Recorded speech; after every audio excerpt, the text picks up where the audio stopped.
Hai anak-anak hebat. Ketemu lagi dengan Mumba. Jangan lupa like dan subscribe ya. Terima kasih. Semangat pagi anak-anak hebat. Assalamualaikum warahmatullahi wabarakatuh. Kali ini kita akan mempelajari tema 4, subtema 1, pembelajaran yang kelima. Sebelum belajar, pastikan kalian sudah membantu orang tua, sudah membaca doa, dan sudah menyiapkan buku dan alat tulis.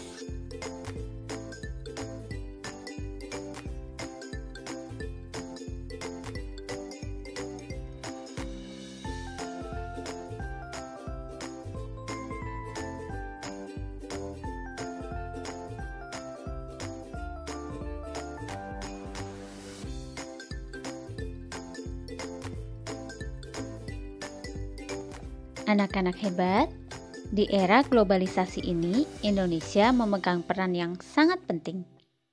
Kebudayaan Indonesia yang mendunia membuat Indonesia semakin dikenal. Apa dampaknya bagi warga Indonesia? Ayo kita pelajari bersama. Bacalah teks berikut ini. Batik, seni tradisional Indonesia yang mendunia. Seni batik berawal dari seni tradisional yang dibuat khusus untuk para petinggi keraton pada zaman kerajaan di Nusantara. Seiring dengan perkembangannya, kini kain batik telah dipakai oleh berbagai kalangan, bahkan telah mendunia. Pada tanggal 2 Oktober 2009, UNESCO memberikan pengakuan dan mengesahkan secara resmi batik Indonesia sebagai warisan budaya dunia. Dalam sejarahnya, Pulau Jawa merupakan titik awal perkembangan seni batik di Indonesia. Ragam motif batik pun dibedakan berdasarkan area pembuatannya. Batik pedalaman dan batik pesisir. Berbagai ragam motif dan simbol yang digambarkan di atas sehelai kain memiliki makna filosofis yang menjadi pedoman kehidupan. Kerumitan dalam proses pembuatan, kekayaan ragam dan makna yang terkandung dalam batik Indonesia menjadi daya tarik bagi warga dunia. Melalui berbagai pameran seni tradisional yang diadakan di dalam dan luar negeri, batik Indonesia semakin dikenal dan diminati. Bahkan beberapa tokoh dunia gemar mengenakan pakaian dengan motif batik Indonesia setelah mengenalnya sebagai tanda mata ketika berkunjung ke Indonesia. Mendiang Nelson Mandela misalnya, beliau kerap menggunakan batik Indonesia dalam kesehariannya. Saat ini, batik karya pengrajin tradisional mengalami lonjakan pemesanan dari mancanegara untuk pasar dunia. Salah satu strategi yang dilakukan oleh pengrajin batik untuk menembus pasar dunia adalah membuat kreasi motif dan warna yang disesuaikan dengan selera calon pembeli di negara tujuan. Kelestarian batik sebagai seni tradisional harus terus dikembangkan dan dipelihara untuk meningkatkan daya jual dan kesejahteraan pengrajinnya. Setelah membaca teks tersebut, silakan kalian jawab pertanyaan berikut ini berdasarkan teks. Sebagai warga Indonesia, tentunya kita sangat bangga dengan pengakuan dunia terhadap batik.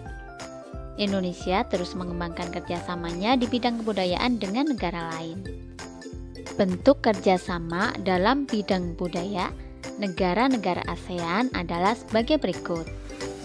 Yang pertama, meningkatkan tenaga ahli yang mampu menguasai ilmu pengetahuan dan teknologi.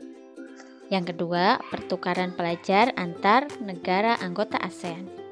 Yang ketiga, mengenalkan budaya khas masing-masing negara dalam rangka meningkatkan solidaritas masyarakat ASEAN. Yang keempat, meningkatkan jumlah UKM. UKM itu usaha kecil dan menengah dalam bidang kebudayaan dan kesenian. Yang kelima, menyelenggarakan SEA Games. Dan masih banyak lagi kerjasama yang lain antar negara-negara ASEAN di bidang budaya. Contoh lain yaitu kerjasama budaya dalam kegiatan membatik yang dilakukan di Sleman, Yogyakarta. diikuti antara lain oleh Kamboja, Vietnam, Thailand, dan Laos.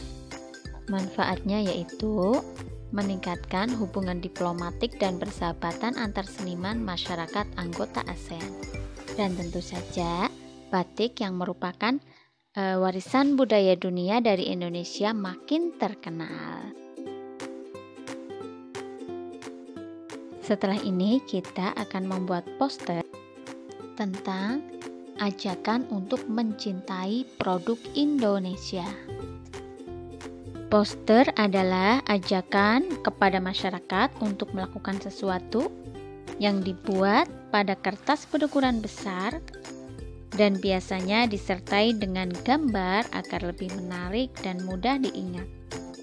Macam-macam poster adalah sebagai berikut. Yang pertama, poster niaga, berisi mengenai suatu produk yang ditawarkan kepada masyarakat. Kemudian, poster pendidikan untuk menyampaikan pesan yang berkaitan dengan pendidikan. Misalnya, ajakan untuk giat belajar. Poster kegiatan untuk menyampaikan informasi tentang sebuah kegiatan. Yang keempat, poster layanan masyarakat untuk menyampaikan informasi atau himbauan kepada masyarakat tentang program baru yang dibuat oleh pemerintah kepada masyarakat. Misalnya, poster tentang hemat energi, poster tentang ajakan untuk memakai masker dan cuci tangan. Nah, sekarang kita lanjutkan dengan langkah-langkah membuat poster. Yang pertama, menentukan topik atau tema dan tujuan dibuat poster. Yang kedua, kalimat yang singkat, padat, jelas, dan menarik, serta dapat mempengaruhi atau menyampaikan pesan yang ingin disampaikan. Yang ketiga, tambahkan gambar dengan warna-warna yang mencolok agar lebih menarik. Kemudian yang keempat, tempelkan poster di tempat yang terlihat dan dilalui banyak orang, di tempat-tempat yang strategis. Nah, sekarang saatnya kalian membuat poster tentang mencintai produk Indonesia. Jangan lupa untuk menggunakan kata-kata yang singkat, jangan terlalu panjang, namun pesannya tersampaikan. Kemudian lengkapi dengan gambar yang mencolok dan menarik. Selamat berkreasi, anak-anak hebat.